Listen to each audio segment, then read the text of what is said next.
په سنت طریقه باندې نه بس اسې ځان ته اخلاص کی طرفه کې وي زر زر یو کی بس یو څو ټونګي ووهي نبی کریم صلی الله علیه وسلم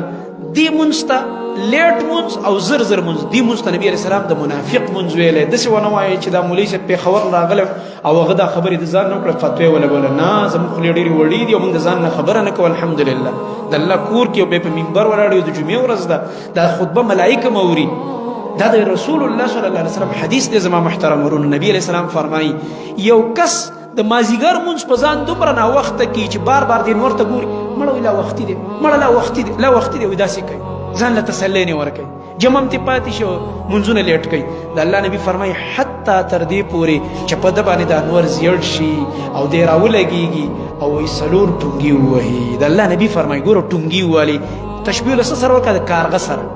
ټونګي ووالي بیا د الله نبي څه فرمایي فتوا د الله پیغمبر تلک صلاة المنافق دا د منافق منځ دی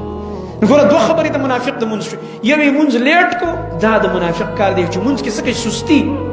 لا یأتون الصلاة الا وهم کسالا قرآن کې الله فرمایي مؤمنان منځ له نه راځي مګر زړه یې ورته نه کېږي ناراسته کېږي سبحان الله نو یو دا ناراستي سبب د منافقت دی بل دا زر زر منځ کول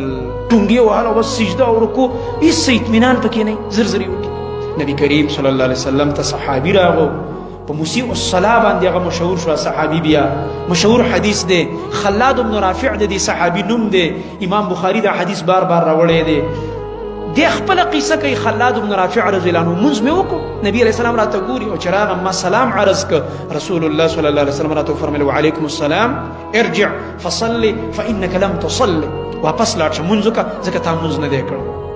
بس د نبي علیه السلام ادب به کوو صحابو بحث خو بیا نه کوو اوس راغلم بیا مې مونځ وکړو نبي علیه السلام راته ښه ګوري لګیا دی بیا چې راغلم سلام مې وکړو بیا راته هماغه خبره وکړه ارجع فصلي فانك لم تصلي واپس لاړ شه مونځ وکړه تا مونځ نه دی کړی ګوره دې باندې نبی علیه السلام د نه مونځ فتوا کړې دا مونځ نه دی تا مونځ نه دی بیا راغلم حتی وایي درې ځلې زه واپس کړم درې ځله او چې درېیم ځل نه بعد یې راته بیا وفرمایي چې ارجع فصلي فانك لم تصلي ما قسم وکړی د الله نبي زما دې په الله قسم دې نه ښایسته مونځ خو ماله نه راځي خبره څه ده زه مونځ وکړم او تاسو مې واپس کوئ رسول الله صلی الله علیه وسلم ورته وفرمیل ستا په مونځ کې اطمینان نه و ستا مونځ زر زر و تا خو ټونګې ولګولې د الله بنده او زه یم چې کم از کم صحابي مړه د دې موجوده خلکو نه خو به ښه مونځ کړی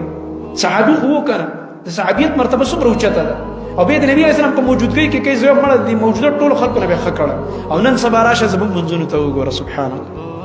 نبي علیه السلام ورته وفرمیل ستا په مونځ کې اطمینان نه وه چې کوم نقصان هغه یې ورته ذکر کړی دی ورته یې وفرمیل ته چې کله رکوع کې نو رکوع که حتی تطمئن راکعا تر دې پورې چې په دې رکوع کې مطمئن شي معنی اطمینان پکې وکړه په قلاره دا رکوع ښایسته وکړه اوږده مزېداره او سجدې باره کې ورته فرمایي د قیام په باره کې د قومې په باره کې د رکوع نه بعد حتی تطمئن قائما په اطمینان ودرېږه ته خو رکوع نه بعد د سره ملا نه نیغې او ډایرک روانې سجدې ته نه ملا نیغه که سمع الله لمن حمده ربنا ولك الحمد حمدا كثيرا طيبا مباركا فيه ښکلې دا دعاګانې ووایه په قلاره بیا لاړ شه الله اکبر سجدې له بیا ځه